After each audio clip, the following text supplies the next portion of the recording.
You're listening to the Academy Podcast, presenting an innovative curriculum for personal growth. Sit in on exclusive conversations with influential people as they share the secrets that made them the front runners in their industries. Now, here are your hosts, Austin and Kagia. Welcome to the Academy Podcast with Austin and G. I'm the G, he's the Austin. We usually come in here alone and then we bring our guests in, but today I just wanted to bring my man in from the start, Dr. Noggles, straight in from Atlanta. Man, glad you're here with us, Doc. How you doing today? I am doing great. Hey, Kagia, thanks for having me. It's a pleasure to be on air and be on this show with you. As you know, we go back 30 years. Yes, sir. Anytime you call me up and say, hey, Darren, can you help me out or do something, I'm always eager to do it. Man, that means the doctor got some embarrassing stories, G, for our listeners. He might have some dark secrets, man. What's up? They're not secrets. Go ahead and let it out. Hey, No, don't do that. he's a changed man, and the Bible always talks about don't regress back to the past. That's right. I love that answer, yo. Hey, man, so look, so a little quick ground rules on here, man. Since we go back 30 years, we don't have to use my Christian name, Doc. I'm G on the podcast. He's Austin and I'm G. He's reverted back to the flesh on here, just so that. Right. Yeah. So just, man, the reason I want you on here instead of like bringing you in later is because, I was thinking about something that really pertains to you and it specifically because in my family, both me and my sister Jean went the way of my mom by majoring in biology as we were going into medicine. And of course, I'm a pastor and she's a lawyer. And likewise, all of my sons started college aiming to go into medicine. And so my first son finished in biology, and then he was about to go to Howard for pharmacy school, changed his mind, and now he's about to get into a program for nurse and what is it? Nurse anesthetist. Is that it? Right. So, and then my other two sons are still in the biology track. So I'm in school with you and all your brothers, and everybody's biology. Right. And so you're practicing medicine. Kurt finished med school. Right. And what's Kurt doing? Well, he owns his own company. He buys metal equipment and he sells metal equipment. Still in the healthcare profession, right, but not what he intended on wanting to do and wanting to be. And then your twin, Derek, is an administrator, right? At the VA. Correct. Right. So all of y'all are still in the medical field, but it's funny how, everybody starts off on the track and most of us end up finding something else to do along the way. So you're an example of the one who went all the way through and is practicing medicine. Right. So what's the difference, man? How does that play out when you have three brothers, like I have three sons, right? Like I had me and my sister, like neither one of us ended up in medicine. What is it about medicine that you usually find something else along the way instead of going for it and doing it? I think, just growing up and, making good grades, being smart in school, I knew that I could probably be anything in the world that I wanted to be. But I told myself that the only thing that I could be was a doctor. Mm. I mean, that's what I told myself, and that's what I told my brain, and that's what I believed in for myself. Because I could have went off and did anything. You can do anything, but if you tell yourself that the only thing that you could do was be a physician, that drove me. Because when I did have that setback and kind of look backwards and say, okay, what else is next? Nothing else is next. You got to keep going forward, and you got to get to where you want to be at all costs. And I don't know if my brothers had the same feeling because of Kurt. I talked to Kurt about that, and Kurt said, well, I was good at everything, and If I knew me seeing patients weren't going to work out, I knew that I still had a medical background and I can go and do something else like selling medical equipment. But see, I told myself I couldn't do anything else. And at this point in my life, I still believe that the only thing that I could probably do in this world is do medicine, be a physician and see patients. So that's what you got to tell yourself when you are growing up and when you are going through the process of being a physician is that there's nothing else out there but that. And you drive, because I mean, I had a rocky road in medical school. I had a rocky road in residency. I had a rocky road even after residency. But at the end of the day, I told myself, the only thing that I can do in this world is be that physician. And it just kept me right on track. It kept me focused. So in other words, you burned the ships. You know, if anybody knows the analogy, there was a war where the military commander burnt the ship. So there was no going back home. We either gonna win or we gonna die. You blow. So what you do is you guide the soldiers across the bridge and you blow up the bridge. There you go. So, and I asked the question not because I wanted to know how to continue going. You answered that question, but I was just thinking, because when I'm talking to my young boy, my men, I don't even know what to call them. My kids. When I'm talking to mine, I don't want to make them seem like I'm trying to push them into medicine. Look, do whatever you're gonna do. Just do it good. You know, do it well. You know, just push. Just, you know what I'm saying? So even when advising them, I'm not trying to pigeonhole them so far as I want them to do the best they can wherever they go. Right. You know, I don't think, you know, I don't feel like a failure because I didn't go to med school and I'm pastor and I'm straight, I'm good. Mm-hmm. But I just want them, you know, to continue to do something and do it well. And it's just curious that you have brothers that also started off in biology, and then and all my children started off in biology as well as myself. And so I was just seeing the difference. And what do you have to say to parents? And we're gonna move on to what we called you on here to talk about. But what would you say to parents that that have young people in college? They want to push them, but at the same time, they don't want to try to pigeonhole them. But you know, what would you say to parents with kids that are in biology as pre-med majors? Well, it's a difference because, with me, Kurt, my brother's a smart guy. I think he's probably the most smartest person in the world. I look up to him. And my mom really, really pushed him, was like, Kurt, you got to do this. And me, I was kind of in that background, kind of absorbing everything in, watching how my mom was pushing him, but kind of be somewhere in the middle where you're not pushing them, but you're also helping to nurture them and support them and give them affirmations every day, like, hey, son, whatever you could be, you're great. You're going to be great. You got a smart mind. You're going to put your mind to it. You're going to do anything and everything that you want to do. And I think that's the difference is, just being somewhere in between where, what my mom did for me and what my mom did for my brother, be somewhere in between.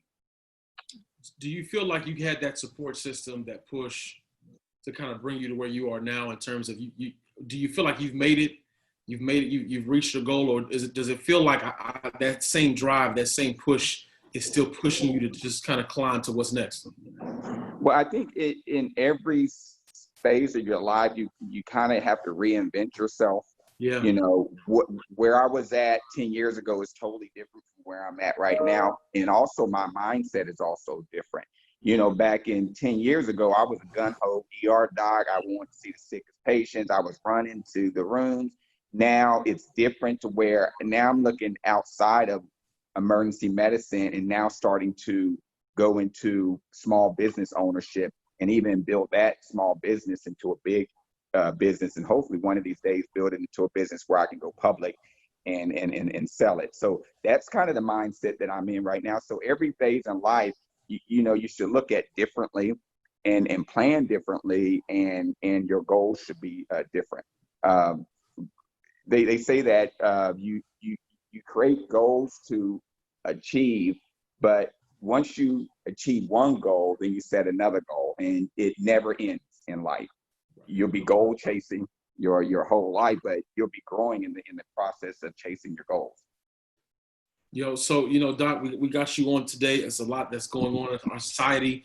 It's a lot that you're doing in your community. I just read an article about a lot of the testing sites that you Right.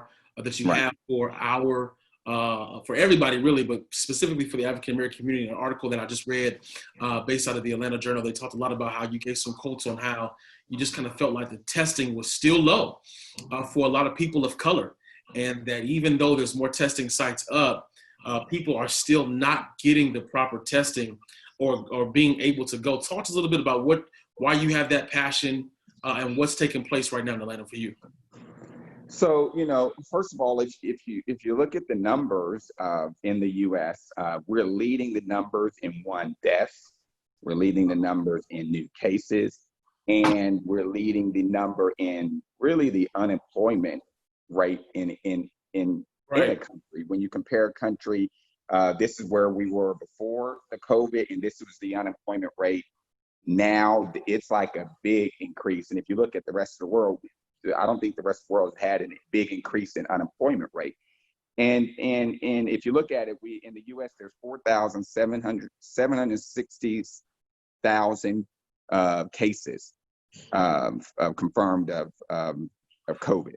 1,455,000 deaths, 833 new cases a death per day, and then 48,000 new cases a day.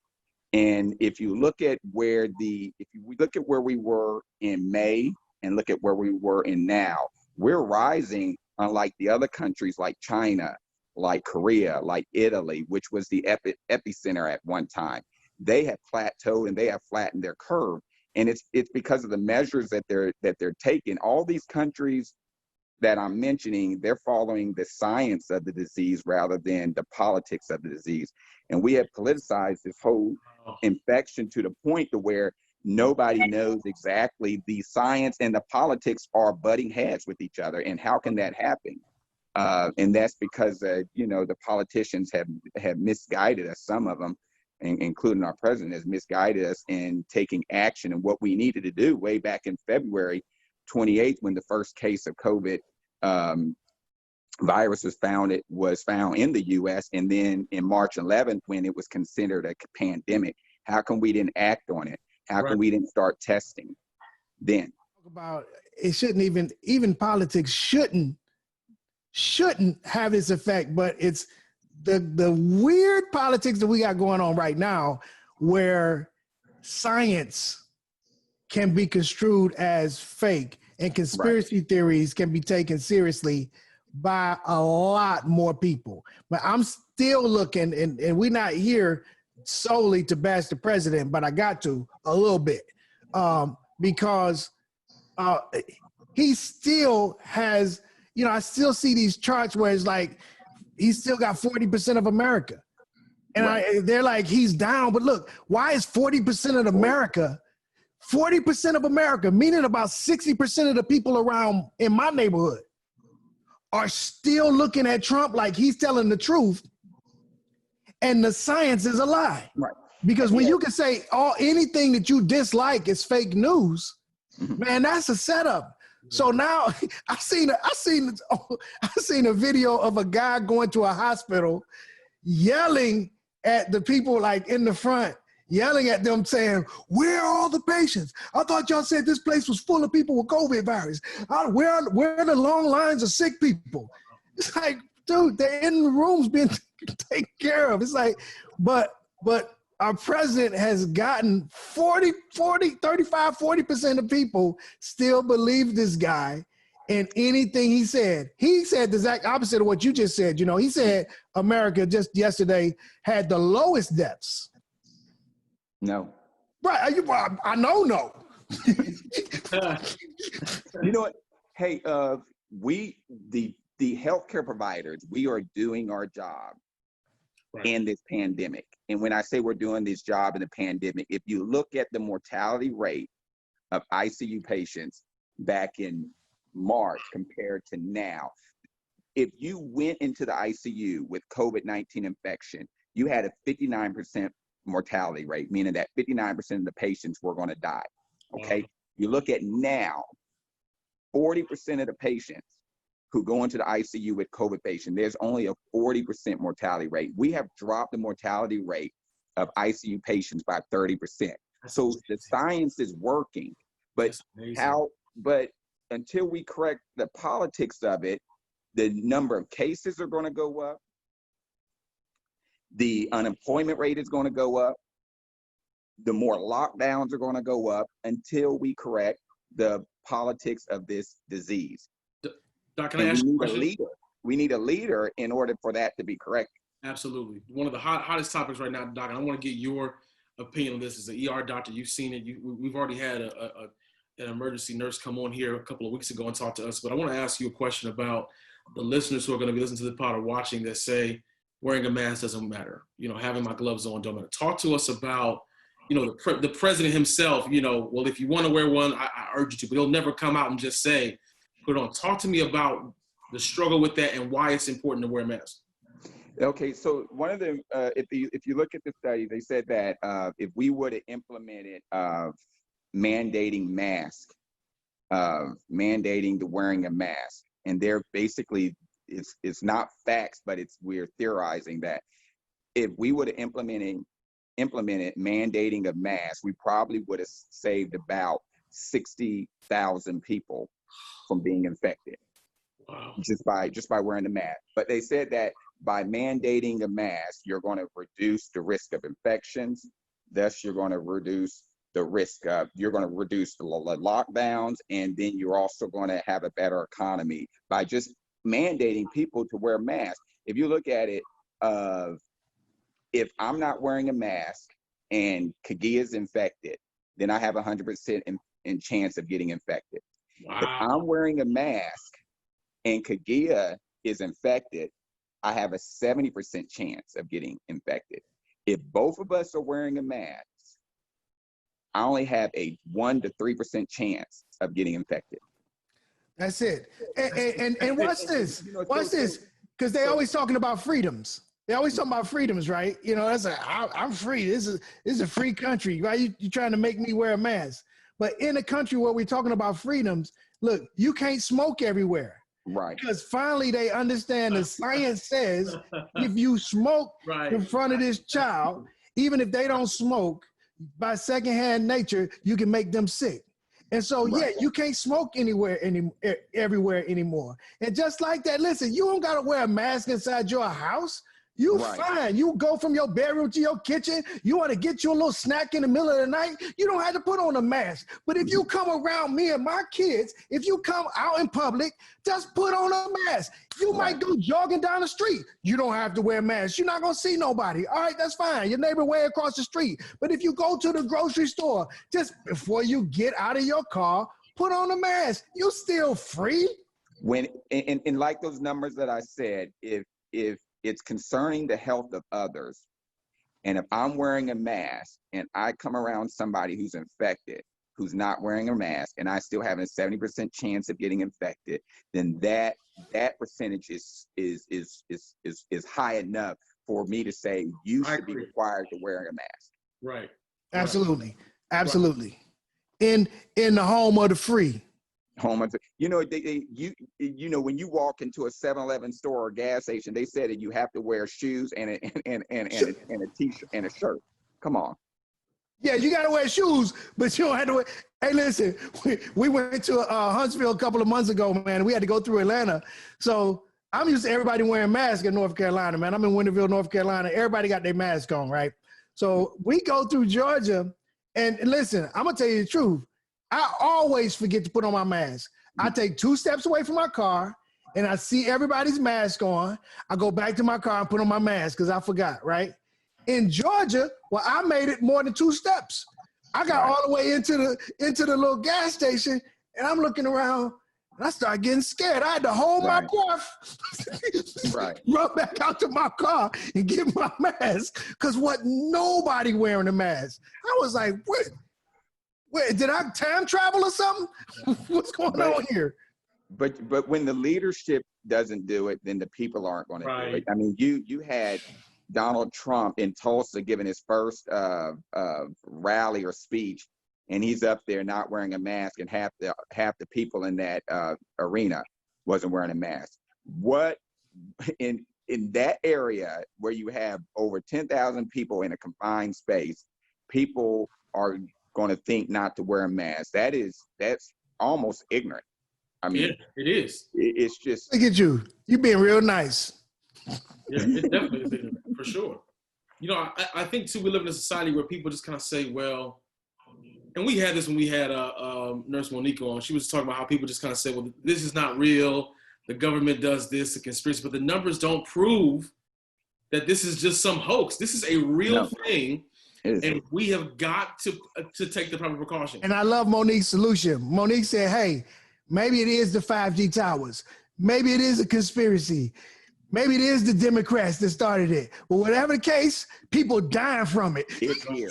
So it's whoever here. started it, however it got around, put your mask on. It's here. Here. And we got to protect. I mean, this disease is like putting the fear in a lot of people. And when we get the test back, because we do the COVID-19 test in the field and we test the patients and we get the results back. And I have to call a lot of these patients who are positive. And when I tell these patients that they're positive and they are well, they don't have no symptoms. Symptoms, and right. These people start crying like, what did I do wrong? They're trying to trace back who they could have. And it's just a disease. It's terrorizing people. Wow. Wow. So we have two different avenues to talk to you about today, Darren, because you both in the hospital, in the ER, and you have the testing site. And so I think we're kind of leaning towards the testing site first. Can you kind of give us the onus for why you started the testing site, and how many sites do you have, and how does it work, and just what's your experience? So our company is called MAJL Diagnostic Laboratories. So what we do, we are a high complexity lab that we actually, have a CLIA in order to form laboratory work. And a CLIA is like the top certificate that you have to have in order to have a lab. Now in our lab, we don't actually, at this point, we don't actually run the COVID-19 testing. We do have a lab to lab agreement, where what we do is we go out, and I'll explain to you what we do in the field. We go out and we collect specimens, and then we send them to a lab, and then they run the results, and then we send the results to the patient. We've been doing this since May 8th. We've tested over 20,000 people.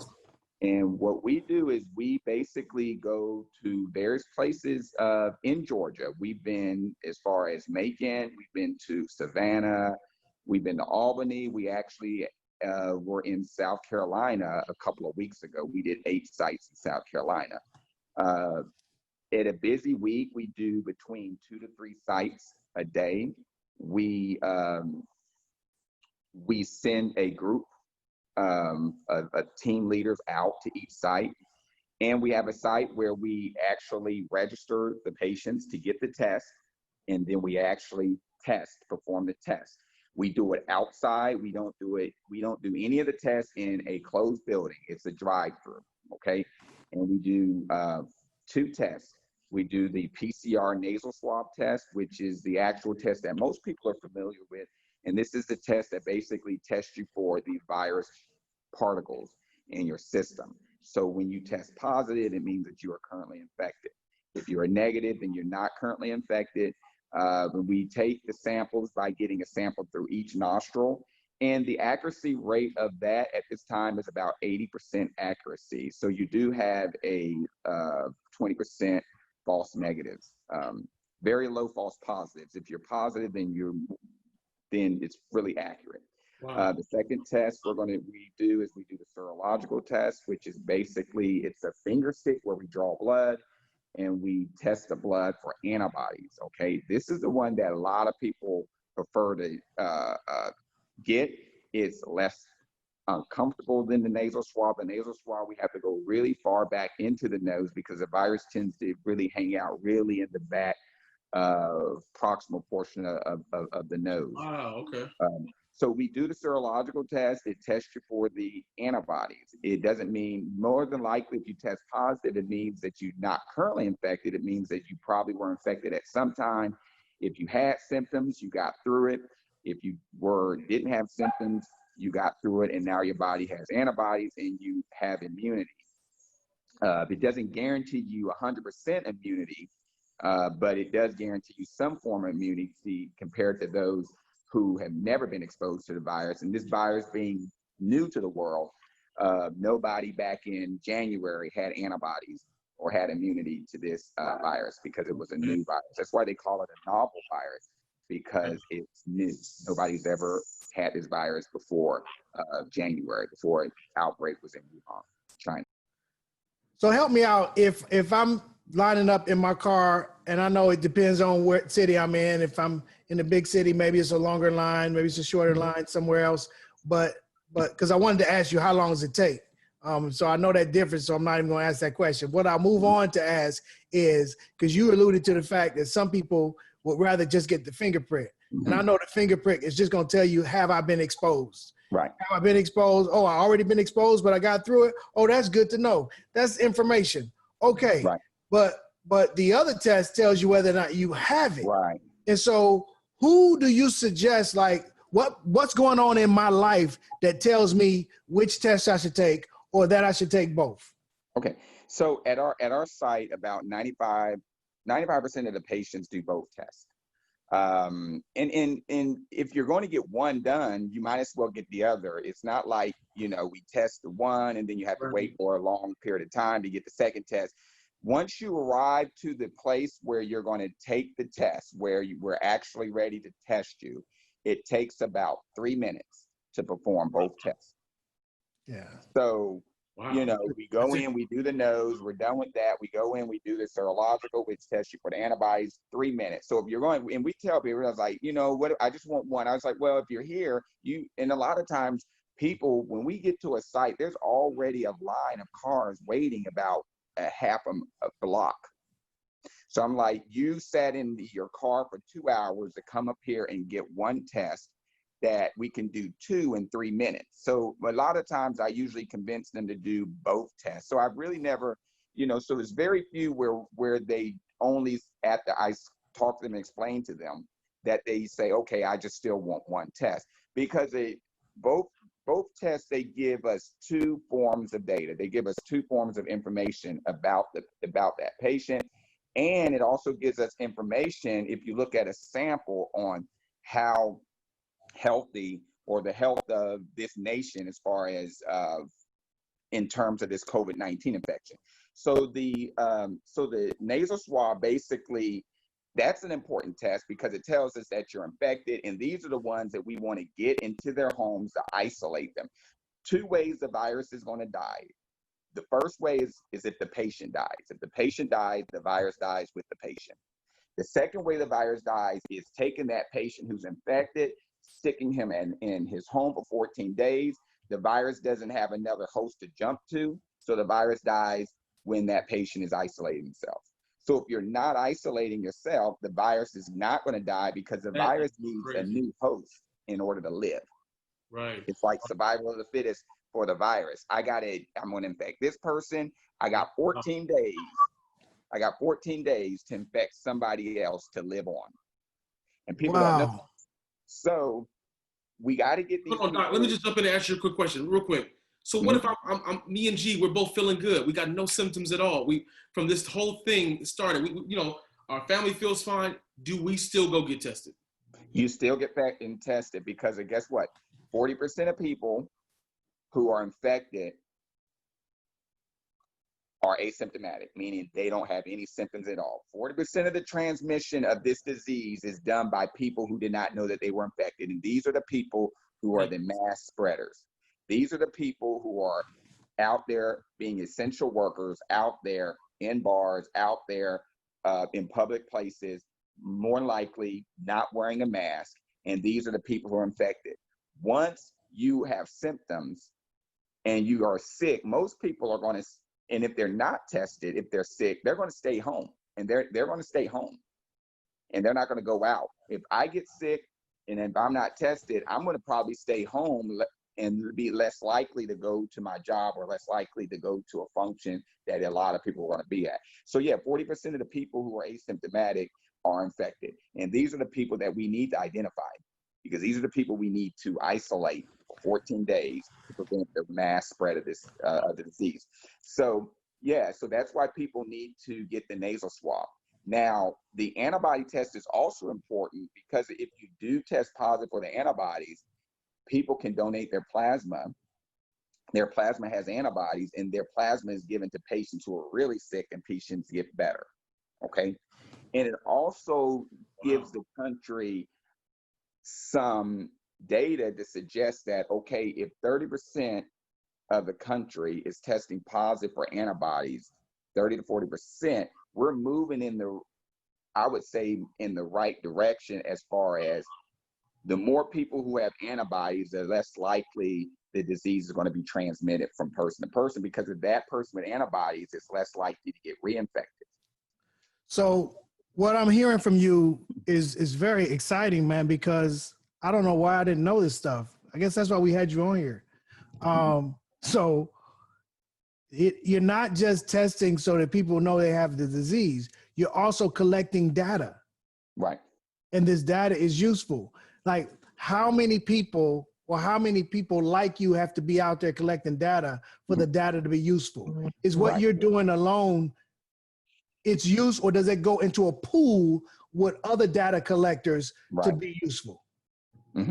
It's almost like that. And in the beginning of this COVID infection pandemic, around March, late part of March, they started using this term herd immunity. And you've heard of that, correct? Herd immunity is basically enough of a population has immunity to where it reduces the spread of a disease by a significant amount. And that's what these antibody tests are really good to really establish, whether if as a community or as a country, how healthy are we in this stage, and how much of the country has immunity to this disease. Yeah. I think Absolutely. Now, so the president said, or I'm not sure who said it or how it came to be, but I know the onus is on the head chief, that the data no longer should go from the hospitals.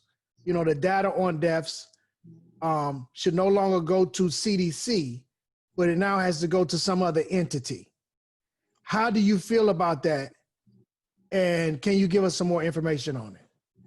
They said it has to go to another entity, but what's this entity, and what science or what medical background does this entity have? I mean, if you look at it, the CDC next to the NIH is the top of the line as far as like healthcare regulators in this country, or disease or epidemiologists in this country. And I don't see any other organization that's done more than the CDC or NIH. So I'm interested to figure out who sits on the board, who's going to be making decisions in this entity, and the background. I think it wasn't wise for them to do that. But again, we have to understand what this entity represents and what it's made of in order for me to really, kind of really critique it. But I thought the CDC was really doing a good job of getting the data and getting the data out to the people. And I think that what will be lost in transferring the specimens or the results to this entity is that the information is going to be lost to the public. Yeah, I want to ask you a question, Doctor, and go back to the Atlanta Journal, the Atlanta Tribune that was talking to you about these testing that you're doing. What are ways, myself and G, our community leaders as pastors, what can we do? What would you like to see more from leaders in terms of pushing the testing, getting the people out? Because I know a part of the testing is the fear of people just going to, it's Black folks. Some folks just don't want to go to the doctor, period. Right. So what do you want to see more leaders doing to really push the envelope for folk to get out there and get tested? I think one of the things that, in the app, and we do most of our testing in the African American communities, And most of these people that we do talk to, they don't want to go to government regulated testing sites because, you know, African Americans, we have a distrust in the healthcare system. And it goes way back to the Tuskegee Institution when we were being diagnosed with syphilis and being untreated. So it goes back and it's deep. So they don't want to go to these state government sites. So what we did is, as a company, we partnered with these churches because we understand that the person who has the most influence really on a group of people or in their community is at church. And if the pastor says, hey, everybody needs to get tested, it's safe, there's no conspiracy, we're going to get a mass movement of people to that church to get tested. And we've been doing this. So most of the sites that we test at are at churches, and we're out testing a lot of these government testing sites. They're coming to us, looking at us and what we're doing. And now we got companies coming to us, like the Steve Harvey company. Steve Harvey production company once came to us and asked us to test their employees to get their employees back into work and get them back into production. So people feel safe, one, when they're in a community where they can recognize the faces that are at the testing site. They have a pastor who is steering it on, and they feel comfortable and they have trust in the pastor that the pastor's not going to steer them. So it's good that pastors get with a company like us and talk to us, and then we can organize a testing site at their church. We were at a church yesterday, Berean church yesterday, and we tested 300 people. In Atlanta? Yep. Okay. We were at New Birth a week ago and tested 800 people. And we did 800 people in 4 hours. Yeah, Pastor Bryant posted about it. I did see that. That's right. I think me and him interviewed. I think in one of his posts, maybe you can look at it, and me and him interviewed together. So awesome. I wanted to put that post up. That was us. All right. That's good. So let's take this to the hospital. Okay. So I'm not sure how many hours do you spend a week in the ER? So our hospital started this whole COVID protocol back in the 1st of March when we first found word that in February 28th that the COVID was here and that there was somebody in the U.S. infected.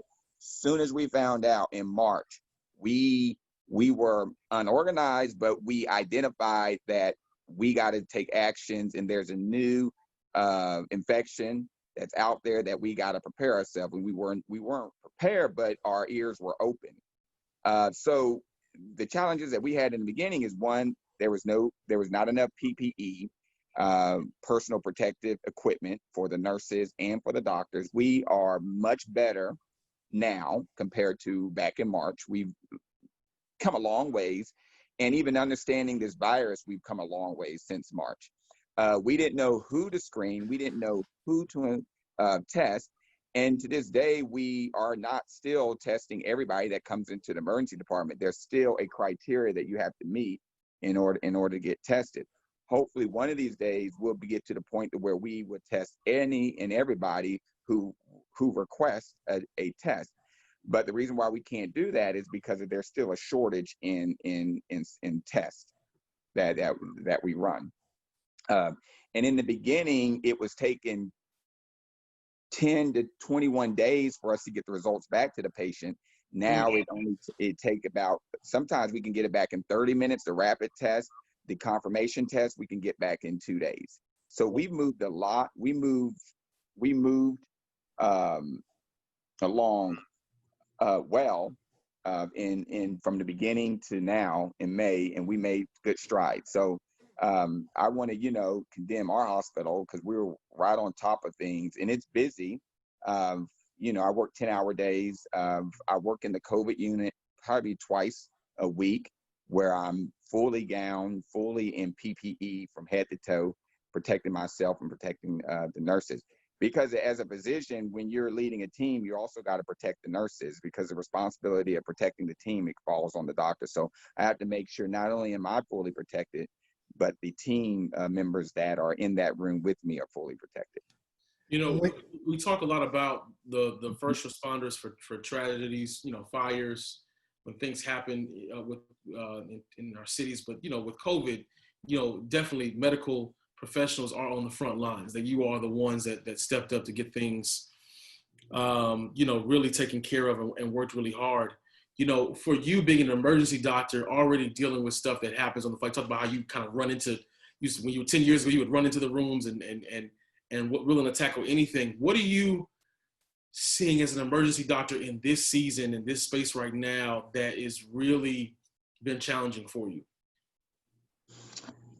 You know, just the day, and, you know, what was challenging from now and still a challenging is every day coming to work and there's a new protocol. Something has changed overnight. Mm-hmm. And what we were doing yesterday, we have to do differently.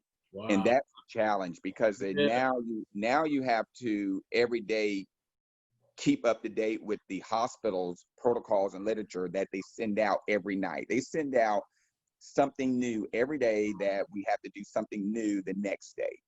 And that's the challenge, because you get used to one way, and then next day you come in and you have to wear a whole new different suit. And you got used to the last suit that you had to put on. And it's challenging, but you got to go, because you got to follow their protocol. But you know that, you know, they know is best for the patient, and know what's best for the staff. So, you know, that was just going to work and knowing the unknown. And some of the times you arrive to work and they give you what has to be changed at that second when you arrive. So just knowing the unknown and not knowing what to expect that day. Seeing, and I'm thinking about when I was learning how to drive, I had to think about everything. Right. I mean, I had to think constantly while I was driving, and I had to pay attention to the lines so much that I was going over the line by looking at the lines. I mean, just because there was too much concentration involved. But once I could do things by second nature, you know, I still cross the lines because I don't really care about the lines, but it's now that it's second nature, I drive a lot better. Yeah. And so I can see how you would like to have a habit formation, but you can't form a habit if they're changing the rules every day. So, man, I appreciate the hardship, man, that you all going through, getting all these different rules just daily. So your suit from day one, from the first suit that you wore when you were in the COVID section to the one you're wearing now, it's It's changed 5 different times. Wow. And then that first time you use it, there's a really delay. So when you get a really sick patient, and the suits have to be put on when you're dealing with a really sick COVID patient that you're about to do a procedure on. Okay. So if somebody comes in and they're in cardiac arrest, it takes you a while to get on that suit.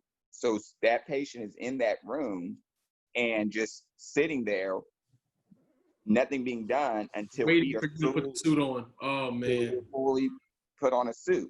Wow! So you get accustomed to putting on that suit. That's crazy. Next day you come back and there's another suit. So I'm assuming the change of suits is safety reasons, obviously. It's safety reasons. So they're trying to find better suits for it.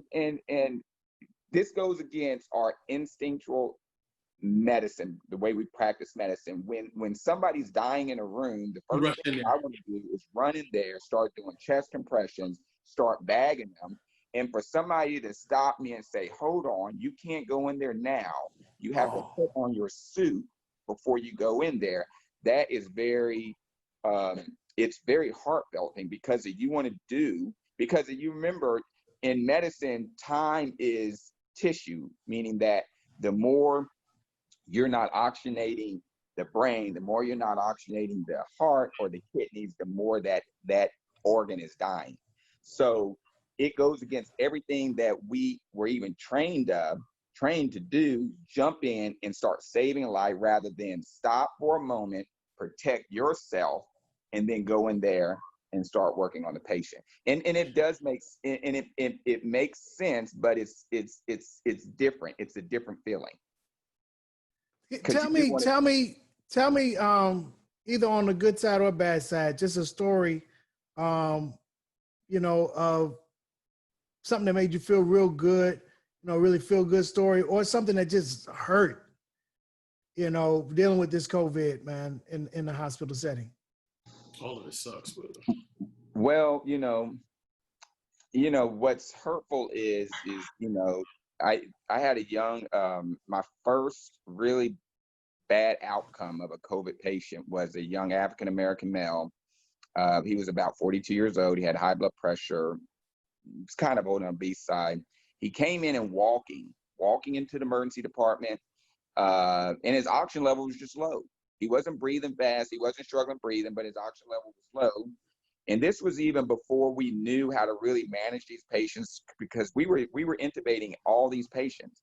Now we found out that intubation may not be the best thing for them, but we were intubating patients, and I intubated this patient, and 3 days later found out that this 42-year-old man who just walked into the emergency department, and he was just feeling weak, looked great, oxygen level was low, and he died about 3 days later. So, and he was younger than me. He was young, I'm 47, he's 42, died.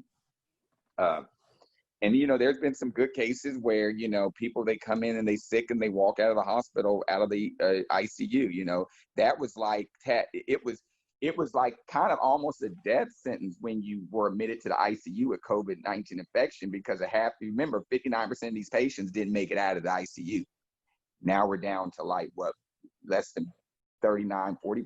So to see them walk out of the ICU after being infected and after being intubated, see them walk out is a positive story.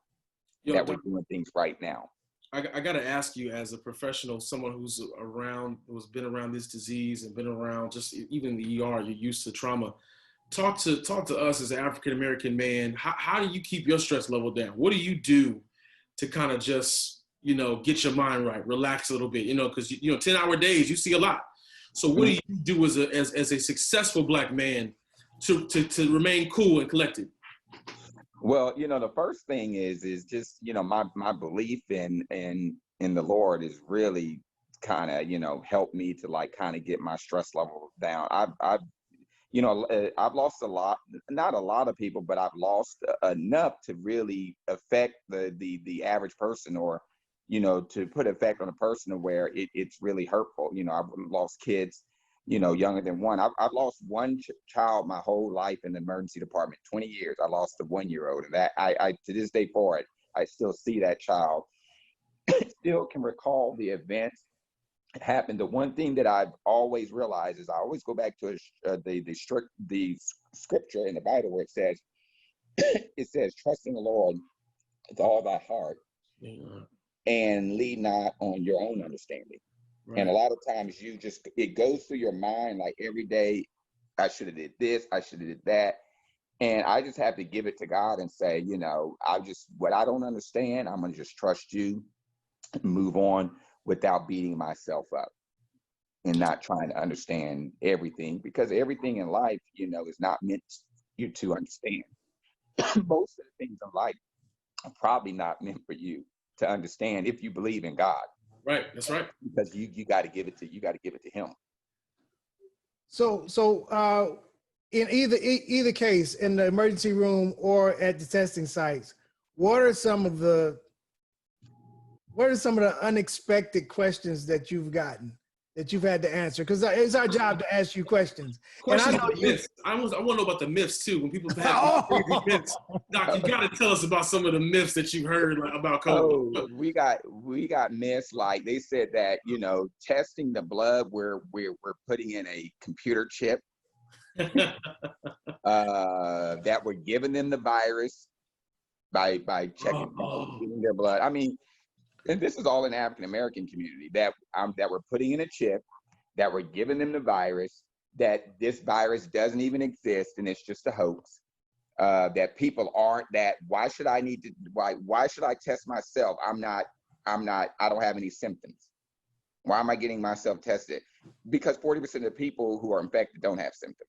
Yeah. And you're probably one of those 40%. So You probably enough. It's probably you spreading. If that number does not convince people, you got to do it to get in tested despite them not having symptoms, then I just don't understand. I don't understand the math. I don't understand the math behind how they're thinking that they're not. They don't understand the math. They don't understand the numbers. Yeah.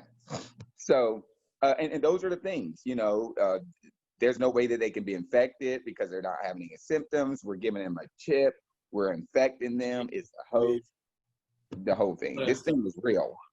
Regardless of how it got here to this country, it's here, and it's going to be here for a while until we start taking measures to reduce the number of cases, social distancing, wearing the mask, isolating yourself, getting tested, those things. Hey, G, I got one more question, then it's on you, man, whatever you want to do. But Doc, I got to ask you, I got older saints that can't wait to get back to church, and we're going to do some drive-in stuff online. But the saints, man, some of them want to hug, shake hands. Well, if we have a mask on, why can't we hug? Doc, just share, just so that my people can know. Talk to us about why we just got to still give the air high fives and the air fist bumps. So they say, the studies show that one person can infect about 3 to 5 people a day. An infected person can infect 3 to 5 people a day. So in 1 week, it's about 35. In 1 month, it's almost close to 600 people that they can infect, right? If everywhere to practice social distancing and wearing a mask, that rate goes from 3 to 5 to 1 to 2, meaning in 1 week, you're only going to infect 10 people versus 30-something people not practicing social distancing. And in 1 month, 50 people compared to 600 people. That's with social distancing. These is how you're going to reduce the numbers of people getting infected by social distancing. 6 feet, isolating yourself if you do have symptoms, isolating yourself if you test positive, not shaking hands, not hugging, kind of walking by people. You're in that old saying when you walk by people who stink, you want to avoid them, but yeah. Just do that. Walk by them, but they stink. Keep your different. Here it is. The way we treat people who have lice outbreaks. When a child has lice, what do? You take them out of the classroom and you take them home, or you don't let your kids be around them. Same way with this infection. The same way with this pandemic. You should practice not wanting to be around anybody, to keeping yourself safe until we get a hold of this virus. So social distancing is, you got to do that. The church has got to do that. And if the church is open, they have to kind of stretch or separate their congregation in ways where everybody's 6 feet apart and requiring and mandating everybody to wear masks. I believe the church should be open because, you can't just shut the doors on our faith and shut the doors on the churches. But I think that if you're going to open up the churches, then you need to maybe do multiple sermons a day, keeping 6 feet away and then having everybody wear masks.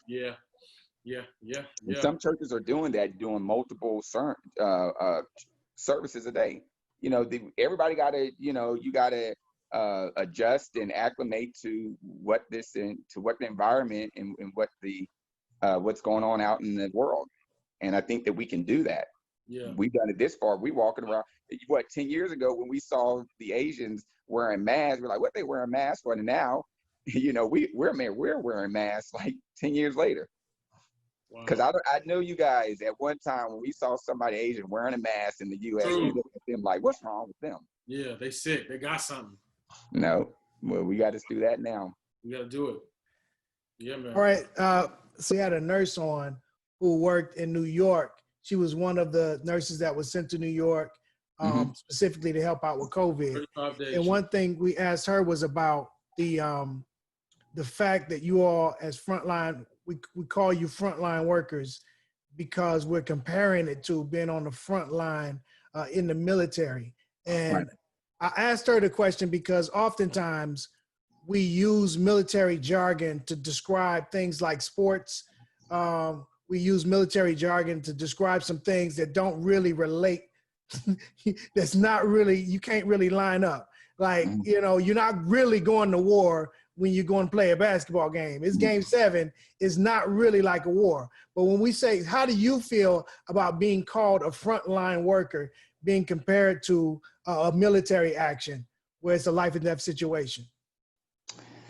Ooh, well, what we've used in the past, before this whole terming frontliners to the healthcare workers, we had a term called the first responders, and they were like the people in in medics, the paramedics, because they were the ones out in the field. They were the first responders, and they were the ones initially coming in contact with the patient out in the field. So, when they brought the term frontliners, I kind of compared it to what we were saying about first responders. And I had a lot of respect and a lot of admiration for those first responders, just hearing the stories. So to have a term like first responders, and now me being termed like something in a similar fashion as the first Frontliners. Frontliners. I mean, it was an honor, because it just, it really helps people to understand what we do and what we do in our profession. And that a lot of times we don't have the option to run into saying, oh, that patient is too sick, if that I'm going to get sick, so I'm going to just kind of run and go the other way. No, we still got to go into that room and take care of it, despite putting ourselves at risk. So, it's kind of like a badge of honor to like kind of walk around and have people calling us frontliners. I think that if you, during that pandemic, when things were shut down and things were locked down, if you were out serving the community in whatever aspect, whether if you were as the Amazon driver, getting people their packages, being in the restaurants, McDonald's serving, I think that you were considered a frontliner, because not only is a frontliner helping the country in a health medical, but we're helping the country to keep the economy afloat somewhat in order to maintain some type of normalcy. And that's what these Amazon workers did. They helped us to create some type of normal aspect of our life into receiving our shipment. So I give all respect and hats off to all the essential workers when we were really thick into this pandemic where we were really shut down. And hopefully we don't get to that point to where we're totally shut down. And I love the fact that you all brought the mortality rate for ICU patients from 59 to 40, man. I look forward to it going even further down as we learn more and as you deal with it more and more, man. I thank you for all your work, man, and all your efforts. Sure. Listen, I know we could have interviewed you on a lot of different subjects. Your life is not just in that microcosm of medicine, man, but we had you on to talk about 2 different things, and we're grateful you came. But I got the biggest head in the world, and I thought I already knew everything that I was asking, but Dre helped me out and gave me a lot more information, kind of an inside look at what was going on in the hospital and in the testing. And Dre, I thank you for that. Thank you for coming. Listen, if you tuned in to this podcast, you know somebody that needs to hear it because you were saying it to yourself while you were listening. Well, guess what? Just share it with them. That's what you do. Just share it with them and tell them to share it with somebody else. And in that way, this word can get spread because folks need to put on that mask. You know somebody not wearing a mask? Let them watch the program. So we're grateful for y'all coming. Listen, come again. We'll see you next time. Take care. Peace, everybody. Thank you. You've been listening to the Academy Podcast with Austin and G. Hit the subscribe button and come again. You can find us on Spotify, iTunes, YouTube, and of course, Facebook. Oh yeah, and if you know someone who could use the information you just gained, take a minute to share. Much love from the AP. Peace.